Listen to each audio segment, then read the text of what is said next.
Radio vairs neviens neklausās. Klausās gan. Un šie ir 7 iemesli. Kāpēc? Radio ir svarīgs mēdījis.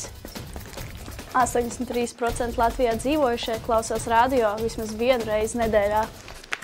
Radio ir pilnīgi bez maksas, nekādas abonēšanas izmaksas. Martiņa runā, ka radio klausoties tikai veci cilvēki. Paga, ko? 80% cilvēku vecumā līdz 35 gadiem klausās radio vismaz vienu reizi nedēļā. Radio ir demokrātisks. Mēs nešķirojam, kura reklāma mums patīk un kura nē. Jaunais saldējums ar gardajiem šokolādes gabaliņiem. Man labāk garšo plombirs. Radio tev sasniedz ne tikai darbā vai mājās, bet arī mašīnā. Radio ziņas izplat visoperatīvāk.